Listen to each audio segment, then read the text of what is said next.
दुर्गा सप्तशती भाषा। पहला अध्याय। महर्षि ऋषि का राजा सुरथ और समाधि नामक वैश्य को देवी की महिमा बताना। महर्षि मार्कंडेय जी बोले, सूर्य के पुत्र सावर्णी की उत्पत्ति की कथा विस्तार पूर्वक कहता हूँ, सुनो। सावर्णी महामाया की कृपा से जिस प्रकार मनवंतर के स्वामी हुए उसका हाल भी सुनो। पहले स्वरोचित नामक मनवंतर में चैत्रवंशी सुरथ नाम के एक राजा थे। सारी पृथ्वी पर उनका राज्य था।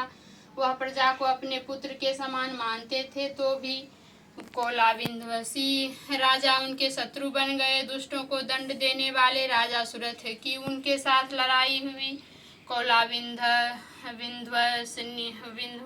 की संख्या में कम होने पर भी राजा सुरथ युद्ध में उनसे हार गए। तब वह अपने नगर में आ गए। केवल अपने देश का राज्य ही उनके पास रह गया और वह उसी देश के राजा होकर राज्य करने लगे। किंतु उनके शत्रुओं ने उस पर वहां भी आक्रमण किया। जहां राजा को बलहीन देखकर उसके दुष्ट मंत्रियों ने राजा की सेना और खजाना अपने अधिकार में कर लिया। राजा सुरथ अपने राज्य अधिकार को हार कर शिकार खेलने के बहाने घोड़े पर सवार होकर वहां से एक भयंकर वन की ओर चल गए।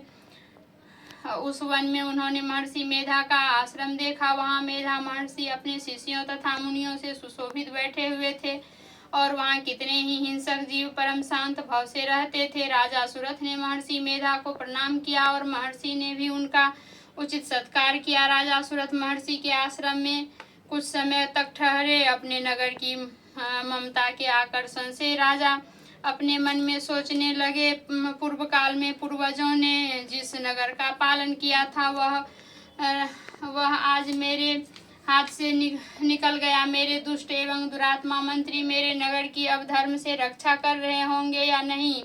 मेरा प्रधान हाथी, जो कि सलामत की वर्षा करने वाला और शूरवीर था, मेरे बैरियों के बस में होकर न जाने क्या दुख भोग रहा होगा।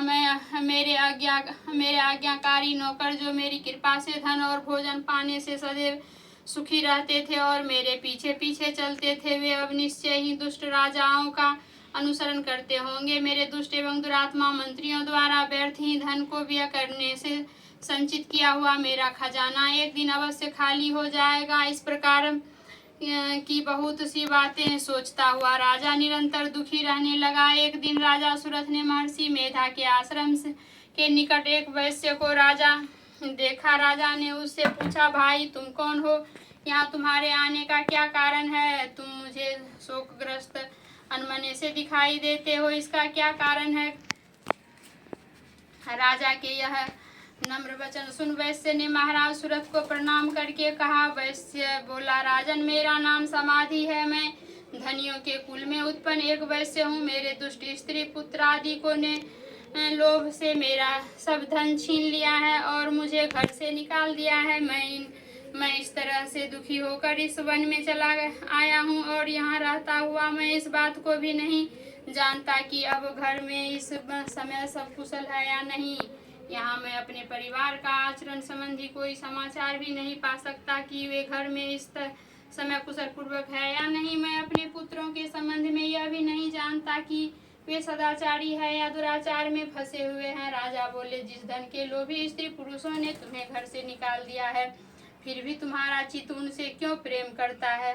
वैश्य ने कहा, मेरे विषय में आपका ऐसा कहना ठीक है, किंतु मेरा मन इतना कठोर नहीं है। यद्यपि उन्होंने धन के लोभ में पड़कर पितृ स्नेह को त्याग कर मुझे घर से निकाल दिया है, तो भी मेरे मन में उनके लिए कठोरता नहीं आती है। महात्मे, मेरा मन फिर भी उनमें क्यों फंस रहा है, इस बात को जानता हुआ भी मैं नहीं जान पा रहा हूँ। मेरा चित्त उनके लिए दुखी है। मैं उनके लिए लंबी लंबी सांसें ले रहा हूँ। उन लोगों में मेरा प्रेम नाम को नहीं है, फिर भी ऐसे निस्नेहियों के लिए मेरा हृदय कठोर नहीं होता। महर्षि मार्कंडेय जी ने कहा, हे ब्राह्मण। इसके पश्चात महाराज सुरथ और वह वैश्य दोनों महर्षि मेधा के समीप गए और उनके साथ यथा योग न्याय संभाषण करके दोनों ने वार्ता आरंभ की। राजा बोले, हे भगवान, मैं आपसे एक बात पूछना चाहता हूँ, सो आप कृपा करके मुझे बताइए। मेरा मन मेरे अधीन नहीं है, इससे मैं बहुत दुखी हूँ। राज्य धनादिक की चिंता अभी तक मुझे बनी हुई है और मेरी यह ममता अज्ञानियों की तरह बढ़ती ही जा रही है। यह समाधि नामक वैश्य भी अपने घर से अपमानित होकर आया है। इसके स्वजनों ने भी इसे त्याग दिया है। स्वजनों से त्यागा हुआ भी यह उनसे हार्दिक प्रेम रखता है। इस तरह हम दोनों ही दुखी है। हे महाभाग, उन लोगों के अवगुणों को देखकर भी हम दोनों के मन में उनके लिए ममता जनित आकर्षण उत्पन्न हो रहा है। हमारे ज्ञान रहते हुए भी ऐसा क्यों है? अज्ञानी मनुष्यों की तरह हम दोनों में यह मूर्खता क्यों है? महर्षि मेधा ने कहा, विषय मार्ग का ज्ञान सब जंतुओं को है। सबों के लिए विषय पृथक पृथक होते हैं। कुछ प्राणी दिन में नहीं देखते और कुछ रात को, परंतु कोई जीव ऐसे हैं जो दिन तथा रात दोनों में देख सकते हैं। यह सत्य है कि मनुष्यों में ज्ञान प्रधान है, किंतु केवल मनुष्य ही ज्ञानी नहीं होता, पशु पक्षी आदि को भी ज्ञान है। जैसे ये पशु पक्षी ज्ञानी है, वैसे ही मनुष्यों को भी ज्ञान है, और जो ज्ञान मनुष्यों में है वैसे ही पशु पक्षियों में है। अन्य बातें भी दोनों में एक जैसी पाई जाती है। ज्ञान दोनों पर भी इन पक्षियों की ओर देखो। ये भूख से पीड़ित अपने बच्चों की चोंच में कितने प्रेम से दाने डालते हैं। हे राजन, ठीक ऐसा ही प्रेम मनुष्यों में अपनी संतान के प्रति पाया जाता है। लोभ के कारण अपने उपकार का बदला पाने के लिए मनुष्य पुत्रों की इच्छा करते हैं, और इस प्रकार मोह के गड्ढे में भगवान श्री हरि की जो माया है, उसी से यह संसार मोहित हो रहा है। इसमें आश्चर्य की बात नहीं, क्योंकि यह भगवान विष्णु की योग निद्रा है। यह माया ही तो है जिसके कारण संसार मोह में जकड़ा हुआ है। यही महामाया भगवती देवी ज्ञानियों के चित्त को बलपूर्वक खींचकर मोह में डाल देती है, और उसी के द्वारा संपूर्ण जगत की उत्पत्ति होती है। यही भगवती देवी प्रसन्न होकर मनुष्य को मुक्ति प्रदान करती है। यही संसार के बंधन का कारण है। यह तथा संपूर्ण ईश्वरों की स्वामिनी है। महाराज सूरत ने पूछा, भगवान, वह देवी कौन सी है जिसको आप महामाया कहते हैं? ब्राह्मण, वह कैसे उत्पन्न हुई और उसका क्या अर्थ है, क्या कार्य है, उसके चरित्र कौन कौन से हैं? प्रभो, उसका जैसा प्रभाव हो, जैसा स्वरूप हो, वह सभी कृपा करके मुझसे कहिए, मैं आपसे सुनना चाहता हूँ। महर्षि मेधा बोले, राजन, वह देवी तो नित्य स्वरूपा है। उसके द्वारा यह संसार रचा गया है, तब भी उसकी उत्पत्ति अनेक प्रकार से होती है। वह सब आप मुझसे सुने। हे देवताओं का कार्य सिद्ध करने के लिए प्रकट होती है। उस समय वह उत्पन्न हुई कहलाती है। संसार को जलमय करके जब भगवान विष्णु योग निद्रा का आश्रय लेकर शेष सैया पर सो रहे थे, तब मधुकेटव नाम के दो असुर उनके कानों के मैल से प्रकट हुए, और वे श्री ब्रह्मा जी को मारने के लिए तैयार हो गए। श्री ब्रह्मा जी ने जब उन दोनों को अपनी ओर आते देखा, और यह भी देखा कि भगवान विष्णु योग निद्रा का आश्रय लेकर सो रहे हैं, तो वह उस समय श्री भगवान को जगाने के लिए उनके नेत्रों में निवास करने वाली योग निद्रा की स्तुति करने लगे। श्री ब्रह्मा जी ने कहा, देवी, तुम ही स्वाहा, तुम ही स्वधा, और तुम ही वष्टकार हो। स्वर भी तुम्हारा ही स्वरूप है। तुम ही जीवन देने वाली सुधा हो। नित्य अक्षर प्रणव में आकार उकार मकार, इन तीनों में माताओं के रूप में तुम ही स्थित हो। इनके अतिरिक्त जो बिंदु पथ धर्म मात्रा है, जिसका कि विशेष रूप से उच्चारण नहीं किया जाता, हे देवी, वह भी तुम ही हो। हे देवी संध्या, सावित्री तथा परम जननी तुम ही हो। तुम इस विश्व को धारण करने वाली हो। तुमने ही इस जगत की रचना की है, और तुम ही इस जगत का पालन करने वाली हो। तुम ही कल्प के अंत में सबको भक्षण करने वाली हो। हे देवी, जगत की उत्पत्ति के समय तुम सृष्टि रूपा होती हो, पालन काल में स्थिति रूपा हो, और कल्प के अंत में संहार रूप धारण कर लेती हो। तुम ही महाविद्या, महामाया, महामेधा, महारात्रि और मोहरात्रि हो।